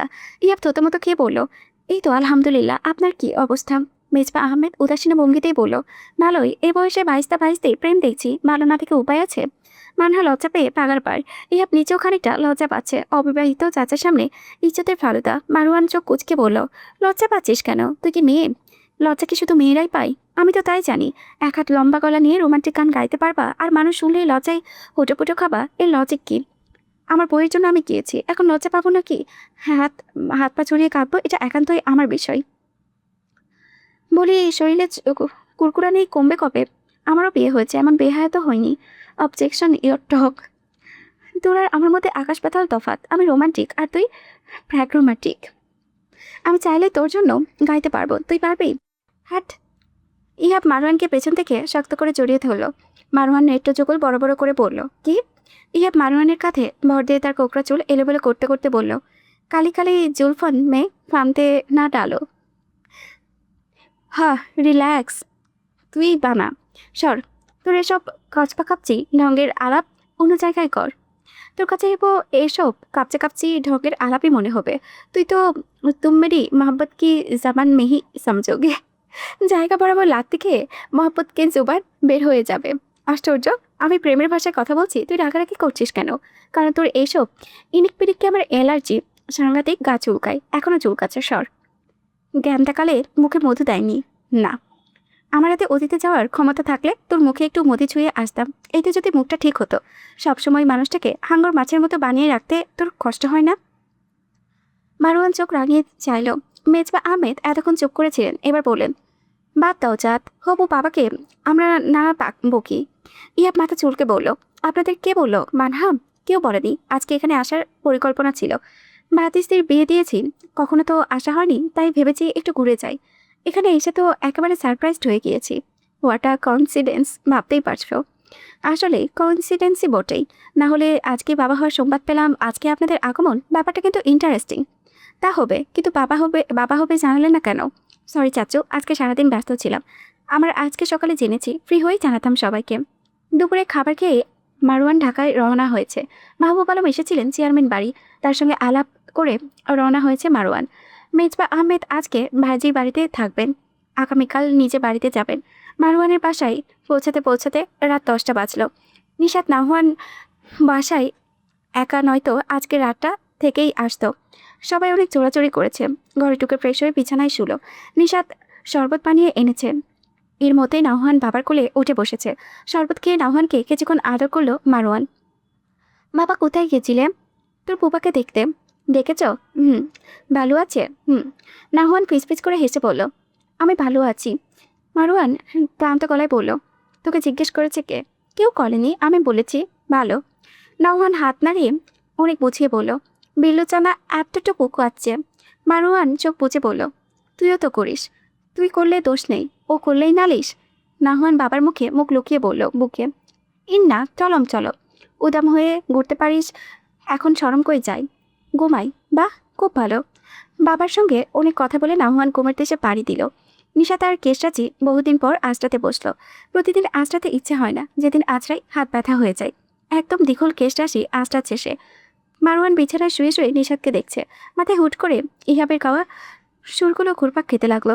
বেয়াদবটা তার মাথা নষ্ট করে ফেলেছে। কিসব গান বাজছে মাথায়, সামনে পেলে জাস্ট উড়িয়ে ফেলতো। সে মাথা পার কয়েক ঝাঁচালো, তবুও যাচ্ছে না। না চাইতে মাথায় ঘুরপাক খেতে লাগলো। কালি কালি जुल्फों में फांदे ना डालो, हमें जिंदगी रहने दो हुस्ने वालो। মুখে বিরক্তি নিয়ে বলল, তোমার কালি কালি জুলফো নিয়ে এখান থেকে ভাগো। নিশা থতভম্ব করায় বলল, কি হয়েছে আপনার? কিছু না। তাহলে কিসব বলছেন? বলছি তোমার চুলে আঁচড়ানোর সময় পেলে না, মুখে এসে লাগছে। নিশাত আশ্চর্যিত হয়ে বলল, আপনি কোথায় আর আমি কোথায়? আমার খাটের এপাশে আর আপনি ও পাশে, এত দূরে। আমার চুল আপনার মুখে লাগলো কি করে? লেগেছে কোনো একভাবে। কথা বলো না তো, তোমার জুলফা অর্থাৎ চুল নিয়ে দফা হয়ে যাও। Get lost. কাস্তুয়া গিরবুদারদান। কিসব বলছেন? এসব কি ভাষা? মাথা কি পড়ে গেছে? আমার মাথা ঠিক আছে, তোমাকে জাস্ট বলেছি গেট লস্ট হতে। গেট লস্ট বোঝো নাকি সেটাও বোঝো না? নিশাত তাতে দাঁত চেপে বলল, বুঝি, বুঝলে গেট লস্ট। এরকম মুখের উপরে চলে যেতে বললে বসে থাকবো কি করে? সে অগত্যা নিশাত চিরুনি নিয়ে বেরিয়ে গেল। মারোয়ান মুখ গম্ভীর করে শুয়ে রইল। কিছুক্ষণ পর আবারও নিশাত এসে বলল, আচ্ছা একটু আগে আপনি কি আমাকে গালি দিয়েছেন? মারোয়ান চোখ খুলে বলল, কখন? তোমাকে গালি দেবো কেন? কিছু বলছিলেন যে, ওগুলো কোন দেশি ভাষা? কোনোদিন তো শুনিনি। মারোয়ান বিরক্তি হয়ে বলল, সবগুলোর অর্থ দূর হোক। আর কিছু জানতে চাও? না। কিন্তু এগুলো কোন দেশের ভাষা? উর্দু, ইংরেজি, ফার্সি, তুর্কি। উর্দু আর ইংরেজি বুঝেছি, বাকিগুলো বুঝিনি। ভেরি গুড, বেরো কংস। এটা আবার কি? একই অর্থ। ও আচ্ছা, তারা দূর হব। কিন্তু এটা কোন দেশের? ফার্সি। আচ্ছা, আপনি কতগুলো দেশের ভাষা জানেন? অনেকগুলো। সব আপনাদের সংস্থা থেকে শেখায়? না, আমি নিজেই নিজ উদ্যোগে শিখেছি। বিভিন্ন দেশের ভাষার প্রতি আগ্রহ ছিল, এজন্য বেশ কয়েকটি ভাষা আয়ত্তে আছে আমার। নিষাদ কিছু মনে পড়া ভঙ্গিতে বলল, নাহমানকেও যেদিন কিডন্যাপ করা হয়েছিল সেই দিন এমন বিদঘুটে ভাষায় কিছু বলছিল। আমার ঠিক মনে নেই, কিন্তু ভাষাগুলো অদ্ভুত, বাংলা না এটা বুঝেছি। আচ্ছা, ওই লোকগুলো কি আপনার মতো ভাষাপ্রেমিক? জানি না। আপনি কি কিছু লুকোচ্ছেন? ঠিক করে কথা বলুন। কিছু লুকাবেন না। ওই লোকটার সাথে আপনার শত্রুতা, তাছাড়াও একটা কানেকশন আছে, আমি শিওর। এখন সেই কানেকশনটা কি সেটা বলুন। আমার যথেষ্ট সন্দেহ হচ্ছে। দাহ, আমার সাথে থাকতে থাকতে বুদ্ধিমান হচ্ছেও। ভেরি গুড, তবে মাথায় এত প্রেশার নিয়ে লাভ নেই। আমি তোমাকে বলবো না। চিংজোট। এটাও বুঝি আগের অর্থ বহন করে? হ্যাঁ, বুঝলে কিভাবে? কারণ আপনি এক কথার শব্দ ছাড়া আর কোনো কিছুই জানেন না। বোঝার জন্য ধন্যবাদ। শানু হাই, বোকা মেয়ে। এটা কি? আগের অর্থই। নিশাত হেসে বলল, দেখেছেন, আপনি একটা শব্দ ছাড়া কিছুই পারেন না। মারোয়ার নিশাতকে থামস আপ দেখিয়ে বলল, সম্ভব বলা, সম্মতি জানানো। Again Sanu high. ইহাবের আজকে সারাদিন ব্যস্ততায় কেটেছে। মেজবা আহমেদকে গেস্ট রুমে সাজিয়ে গুছিয়ে দিয়ে কিছুক্ষণ গল্প করে তবে ফুসরত মিলেছে তার। সে যদিও রুমে গোছায়নি, সব সার্ভেন্ট ট্রাই করেছে, তবুও পাশে দাঁড়িয়ে তো থাকতেই হয়। আফটার অল বইয়ের চাচা, তার উপরে কর্মক্ষেত্রে সিনিয়র অফিসার, সব কিছু নজরদারি তো করেই রাখতে হবে। ইহাব রুমে ঢুকে মানহার চাদর ঠিক করতে দেখে পা টিপে টিপে এগিয়ে এসে বলল, আমার ভবিষ্যৎ সন্তানের মা, আপনার কি কিছু খেতে ইচ্ছে করছে? মানহা চমকে ঘুরে তাকালো। ইহাবকে দেখে লজ্জায় পালাতে চাইল, তবে ইহাব থেকে আষ্টে পিষ্টে জড়িয়ে ধরে বলল, পালাতে দেবে না।